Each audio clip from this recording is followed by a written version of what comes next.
Vorrei ringraziare la signora Borsari, signore e signore, per questo onore, per questo Festivalfilosofia. Mi dispiace, non posso bene parlare italiano, allora parlo in inglese. Despite a lot of loose talk about the death of the book and the obsolescence of libraries, books and libraries are more important than ever in the current digital environment. And their importance will increase as we design the digital future. If only we can get it right. I want to develop this argument by looking backward into the history of libraries and then looking forward into plans for a new kind of library, the Digital Library of America. Now, the historical importance of libraries may seem obvious. Take a look at a typical American university and you will get the point.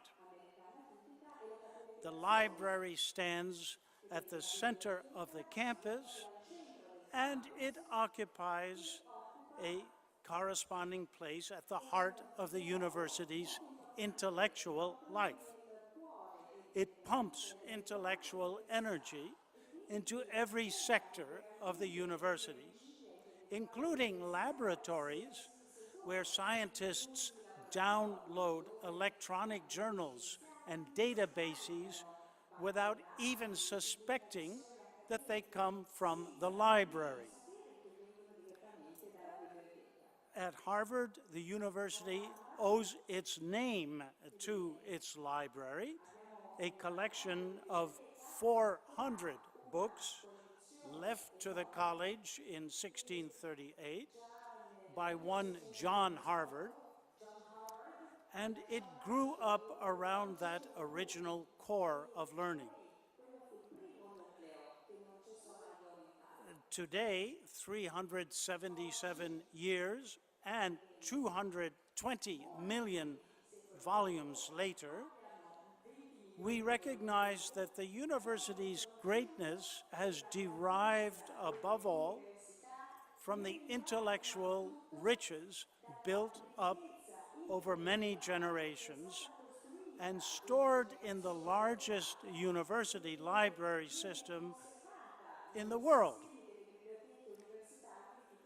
But I don't mean to indulge in institutional bragging. That's a problem among directors of libraries. How many incunabula do you have, we ask? And how many e-books do you have? Instead of bragging about Harvard's library or any other,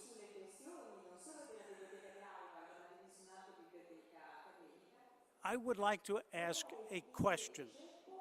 Shouldn't Harvard's library and those of other research universities be considered a national and even an international asset? Shouldn't their intellectual wealth be shared? Now, for most of history, that wealth was restricted to a privileged few. And contrary to common belief, the history of libraries does not follow an uninterrupted upward trajectory leading to the democratization of access to knowledge. No, the history of libraries has a downside as well. From what little we know about the ancient library of Alexandria, it functioned primarily to store texts, not to make them available to readers. It admitted a few scholars, but its main purpose probably was to embody the magnificence of the Ptolemaic dynasty. The same principle applied to the Chinese attempt to create a library that would contain all the books in the world, that is, the Chinese world. The Qing Emperor Qianlong set out to do so by confiscating books from his subjects on a gigantic scale from 1772 to 1778. He kept everything that glorified the Qing dynasty and burned everything that was critical of the Qings or favorable to the Mings. At least 2,320 books produced from 1550 to 1750. The communist regime in Czechoslovakia exploited the country's libraries in the same way after World War II. It confiscated books from the libraries and then destroyed everything that was contrary to communist ideology. 7,500 books were destroyed, and that was little compared with the 24 million books destroyed in Soviet libraries during Stalin's Great Terror of 1938-39. So there is a dark side to the history of libraries. Of course, the oldest university libraries contributed to civilization by building up their collections. But they kept their books behind locked doors and thick walls, which removed them from outsiders. When I was a student at Oxford, and you see me at the top there, the gates of my college closed at 10 o'clock in the evening. If you had not made it inside, you had to climb over the walls, and the walls had spikes on them. There were a few secret passes, but even they were dangerous. As you can see from this photo, which shows me posing with a friend at one of my favorite entry points, where you had to slip between rows of fixed and revolving spikes.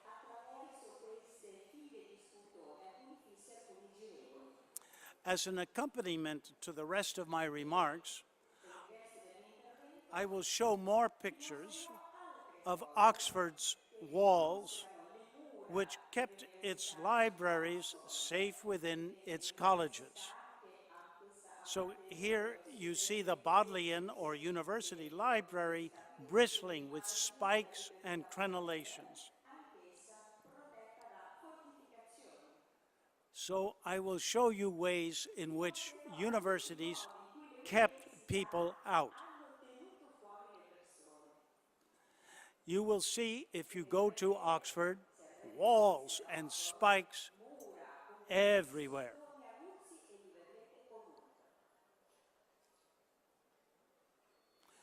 But what I want to discuss are the invisible barriers to knowledge stored in research libraries. Libraries frequently keep outsiders outside by all sorts of measures: restricted qualifications for entry, payments to obtain a reader's card, and an atmosphere of intimidation. Ordinary people hesitate to brave these barriers. They are kept at a distance by the learned elite, who wear an air of effortless superiority which corresponds to the social sifting that the French sociologist Pierre Bourdieu identified as distinction.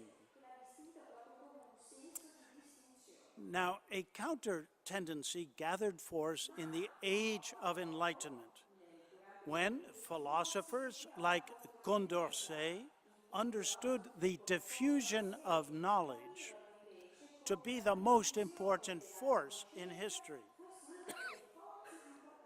a force that would extend everywhere, destroying prejudice and promoting progress. That faith was shared by the founding fathers of the United States, notably Condorcet's good friend, Thomas Jefferson, who declared that, I quote, "The field of knowledge is the common property of mankind," end quote. As the founding fathers understood it, the health of the Republic depended on a well-informed citizenry, and the spread of light was commensurate with the reading of books. Now, in retrospect, that vision looks utopian,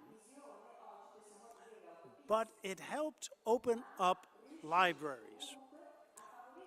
Ordinary readers were allowed inside the French Royal Library in 1692 and the British Museum in 1759.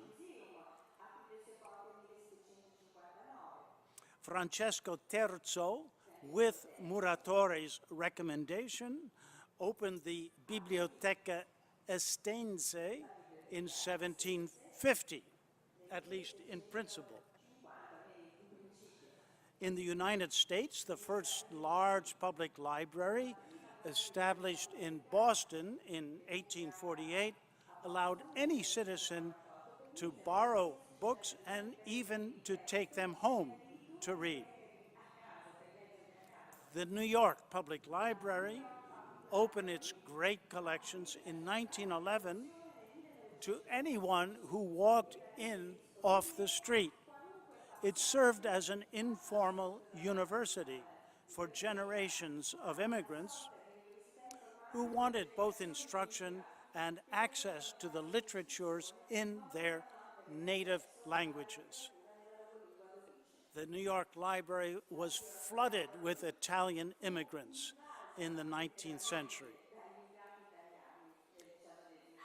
But this kind of access to knowledge depended on a limited technology, the printing press.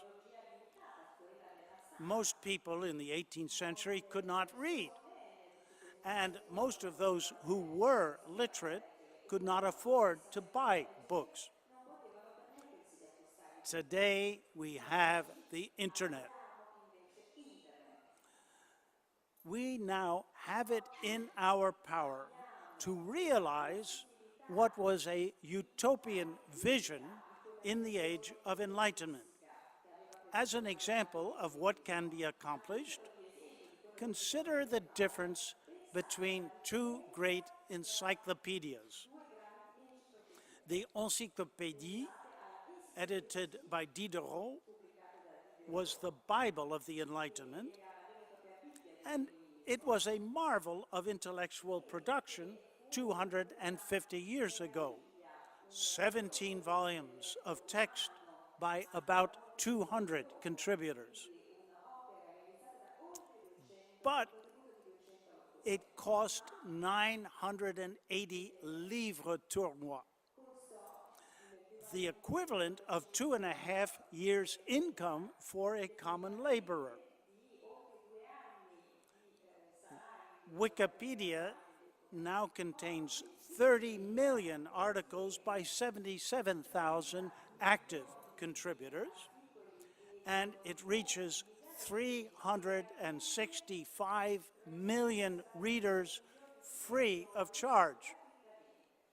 So a new ideal of openness is transforming the world of knowledge. Its origins go back to the Enlightenment ideal of a republic of letters. That is, in principle, a free intellectual realm with no police force, no boundaries, and no exclusiveness. But in practice, only a tiny elite enjoyed citizenship in this republic during the 18th century. Today, we have open universities, open source software, open metadata, open access journals, and the beginning of an open information highway. More scenes of Oxford walls, just to remind you of how learning was monopolized by a small elite.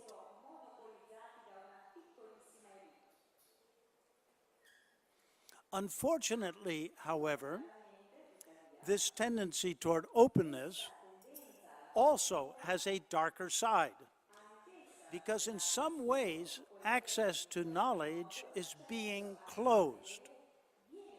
What, I ask you, is the cost of an average subscription to a chemical journal today?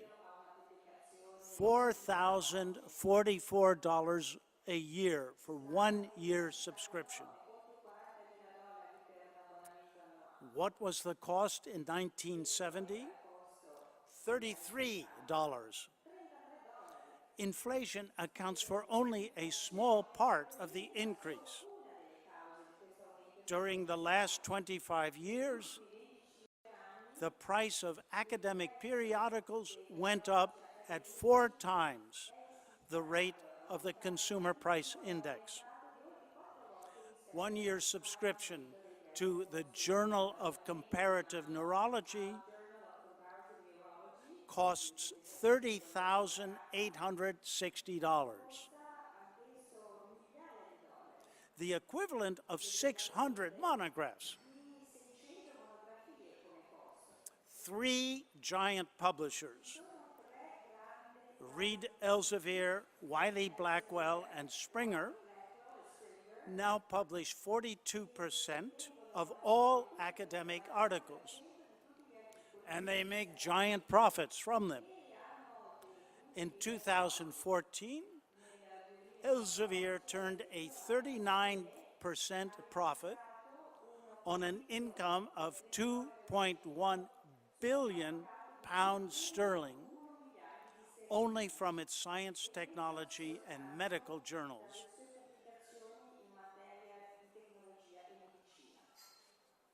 Now, please don't get me wrong. I am not claiming that the ruinous increase in journal prices can be explained by greed on the part of the publishers. No, they are doing their job, returning the largest possible profit to shareholders. Perhaps they should be congratulated for doing it so well.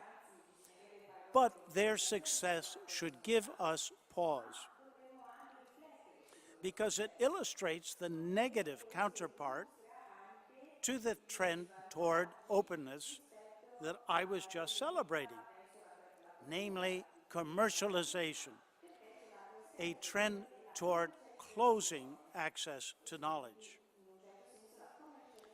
The output of articles in medical science doubles every 3 or 4 years. So yes, more knowledge is constantly being produced, but an increasingly small proportion of it is available to the public.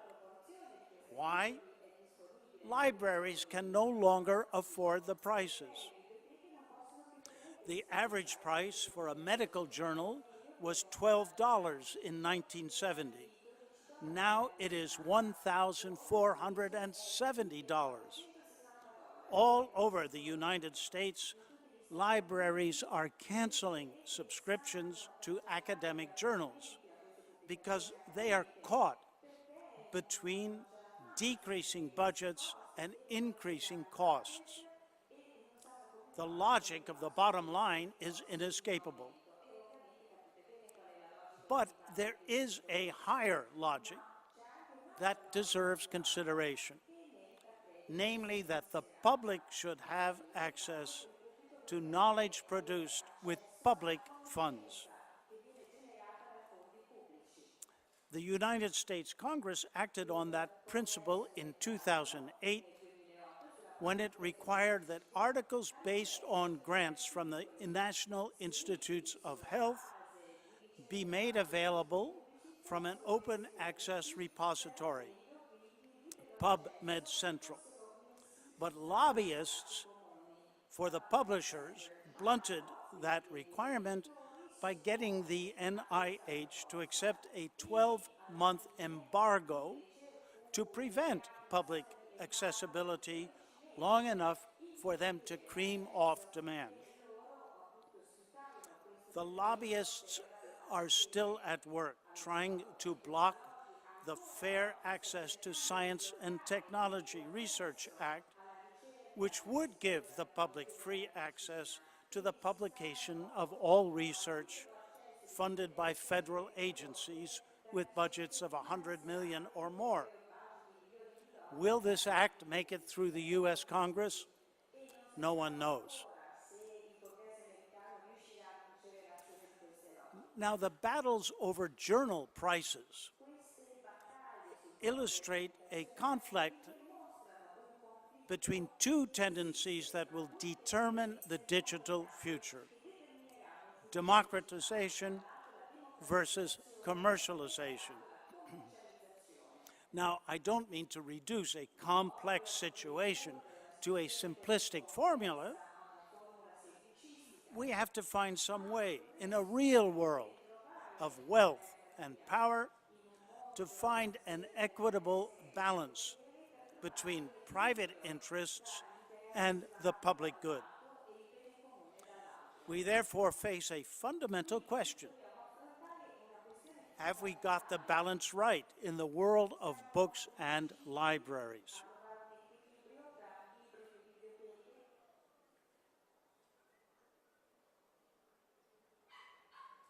Consider Google. In 2004, Google set out to digitize the collections of our greatest research libraries. It intended to use the data in a search service which would make available snippets or short passages from the books for users seeking information about a specific subject. Authors and publishers then sued Google for infringing their copyrights. And after 4.5 years of secret, strenuous negotiations, they reached a settlement. And this settlement transformed the search service into a gigantic commercial library. As a consequence, the research libraries, such as Harvard, which had originally supplied the books to Google, free of charge, gratis, would have to buy back access to the digital copies of the same books at a price that Google would determine. The cost they would have to pay for subscribing to Google's database could escalate as disastrously as the price of subscriptions to academic journals, because the settlement had no provision for oversight or for control by the public authorities. In fact, the public was never consulted, and its interest was never considered.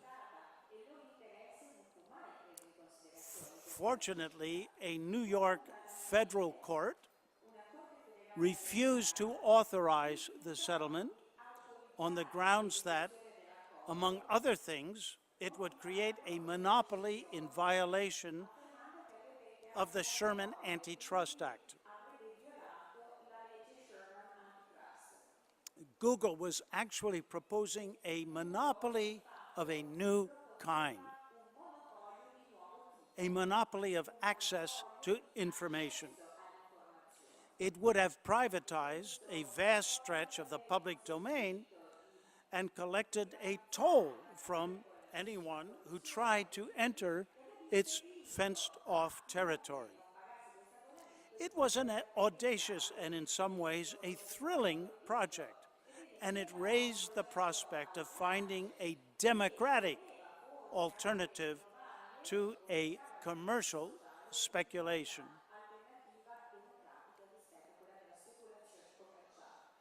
In the era of print, this open access tradition goes back in the US to the founding of the Boston Public Library in 1848.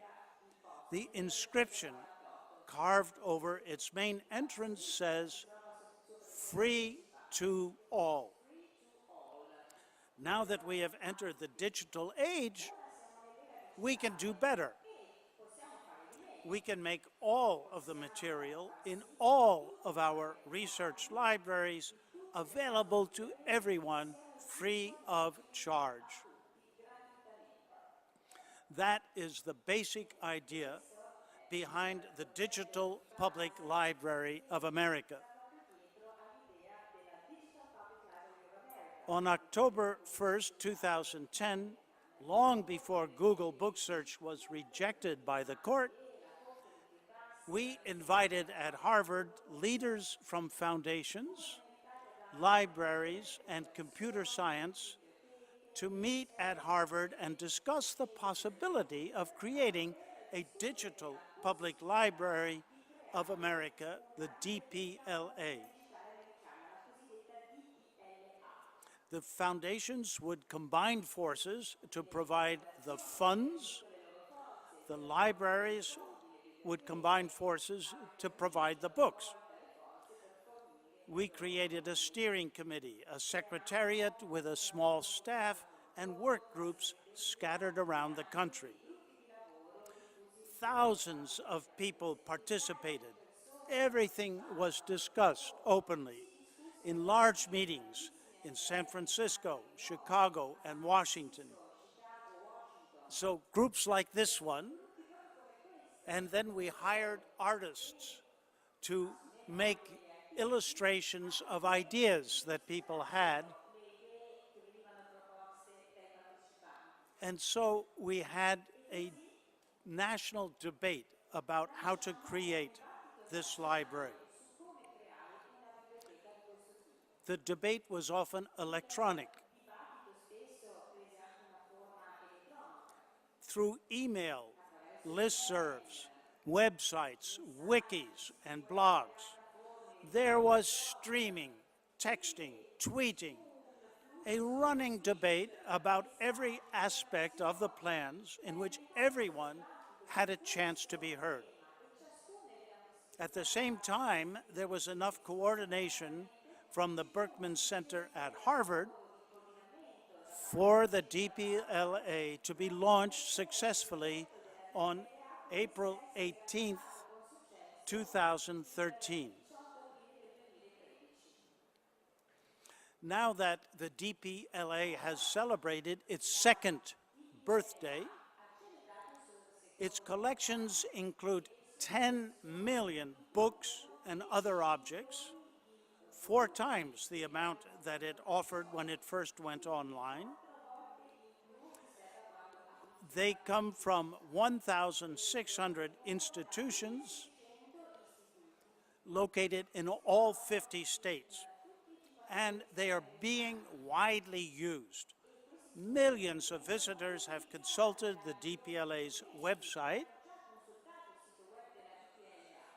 dp.la, and these readers come from every country in the world except 3, North Korea, Chad, and Western Sahara. The DPLA's collections include materials in more than 500 languages. Now, by clicking on the website, you can call up the texts of books, but you could do much more. You can browse through all the collections by place and also by time period. You can wander through virtual exhibitions, which are particularly popular in secondary schools. And you can make use of all sorts of apps, which are constantly being grafted onto the system by independent innovators. Now, how should you envisage the DPLA? Not as a grand edifice with an imposing dome erected over a gigantic database, but rather as a distributed system that is a horizontal network which links up digital collections in libraries, archives, and museums in such a manner that users can get access to a document with one click on an electronic device. Now incorporated as a nonprofit enterprise, the DPLA has headquarters with a small staff in Boston, but it is not a top-down organization. Its horizontality corresponds to its democratic spirit and to its basic goal, namely to make the cultural heritage of America available free of charge to all Americans and to everyone in the world.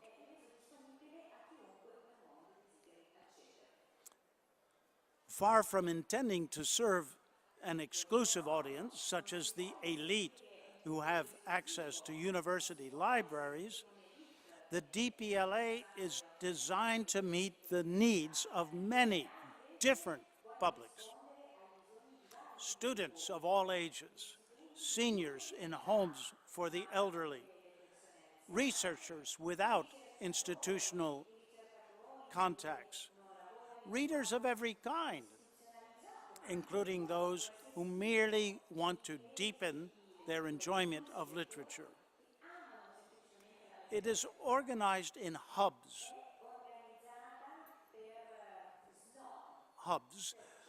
that extend its services like the spokes of the wheel. So content hubs such as Harvard, the Smithsonian Institution, and the New York Public Library provide digitized material from their enormous collections.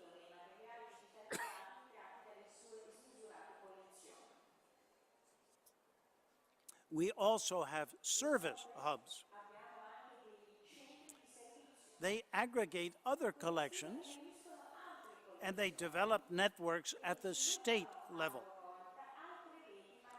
So far, they exist in 19 states, but soon they will exist in all 50 states. The service hubs make special efforts to reach people in small communities, working with local public libraries.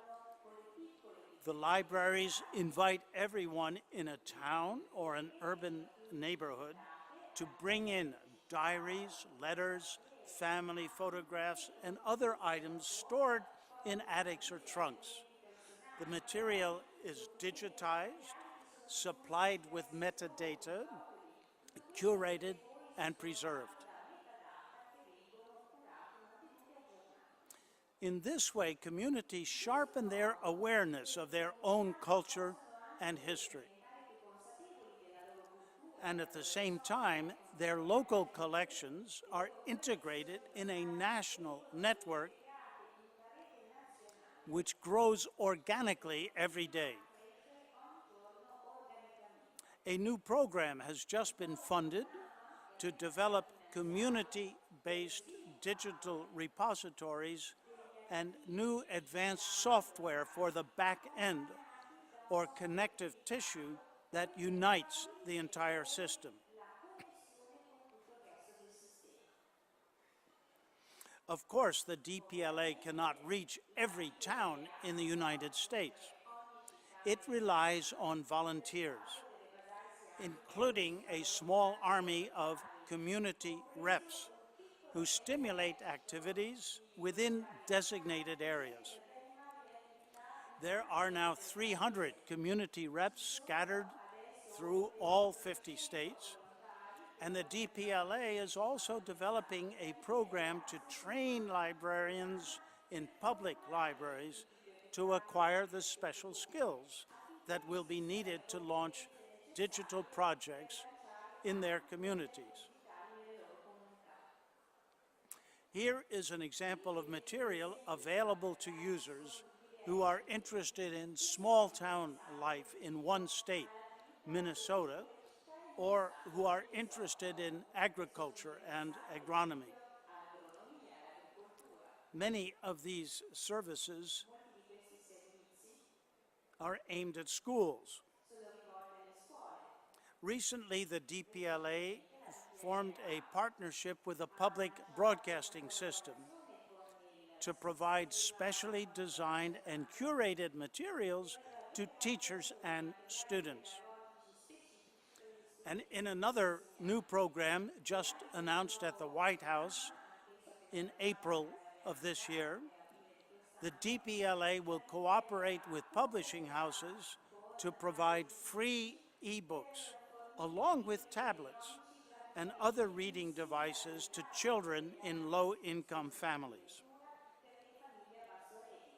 Now, of course, all of these new programs depend on the most advanced technology. I won't attempt to describe the DPLA's technological infrastructure, but I should emphasize that it, too, was a volunteer effort conducted on a national scale.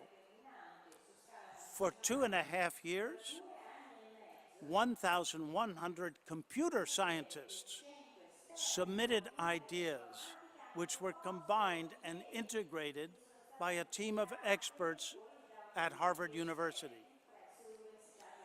When the system went live online, it functioned flawlessly. It is interoperable with Europeana. That is the system to integrate digital collections within the European Union. And the system has special appeal because of the API, Application Programming Interface, built into its structure. You see the API on the third bar in gold. We have been surprised at the enormous use of the API. It gets 3 million hits per month. The API provides a way for anyone, any of you, to develop a particular tool or collection, which then can be used by everyone connected to the system. One such tool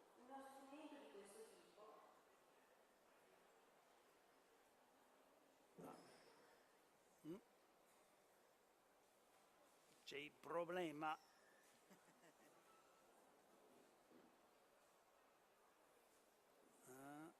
Well, no, it won't work.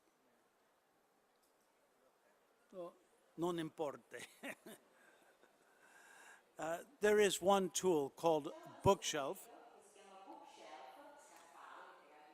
which creates the possibility of digital browsing. So when consulting a particular book, users can see a row of related books whose spines appear on the computer screen as if they were physical books aligned on a shelf. Grazie. So there you see what it looks like vertically. You turn it horizontally. You can click on the image on any book spine, search through the book's table of contents and text, and then construct an individualized collection of materials on a certain subject. There are other apps developed independently by DPLA users. A montage of guitars, for example, or maps of Chicago, which make it possible to study urban space on a macro level and a micro level. In these and other outreach projects, the DPLA hopes to engage with its readers. Instead of simply ranking material and then waiting for readers to use it, it seeks to interact with them and to enlist them in shaping its growth. Now, of course, the DPLA faces plenty of problems. Having depended on support from foundations since 2010, it needs to develop a long-term business plan. Its technology requires constant maintenance and improvement, and as it increases in size and in scope, it must resolve issues of governance and administration.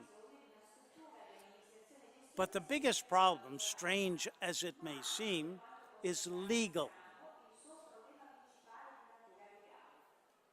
The DPLA must respect copyright, but copyright now covers books for the life of the author plus 70 years. That is, in most cases, for more than a century.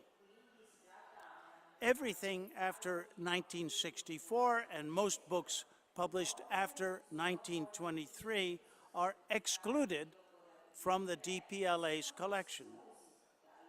Now, there may be a way around this difficulty as case law evolves in American courts.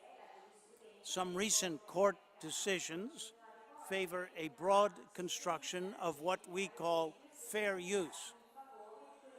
That is, digital lending for certain non-commercial purposes in accordance with Clause 107 of the Copyright Act of 1976. But for the moment, the DPLA is hoping that authors will voluntarily turn over the use of their copyrights after the commercial viability of their books has been exhausted, and that publishers will agree. A new organization, the Authors Alliance, has launched a campaign to persuade authors to make their books available online at some point after their publication through the DPLA and Creative Commons licenses. So far, the response has been encouraging. It may sound naive, but I think it is possible for the DPLA to satisfy authors and readers alike by bringing them together digitally.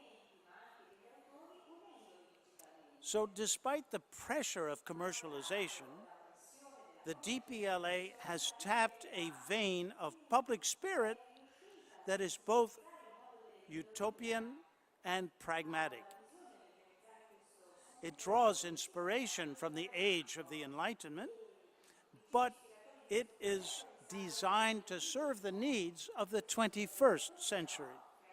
And at a time of disgust at the dysfunction of Washington, the DPLA has proved that it can get things done by independent initiative. You should not think of it as a digital version of the Library of Congress, it's a new kind of library altogether, not just in its technology, but also in its organization and its spirit. It will operate simultaneously on many levels: personal, local, national, and international. It's already functioning successfully, and it will continue to acquire new functions with ever-expanding collections for many generations.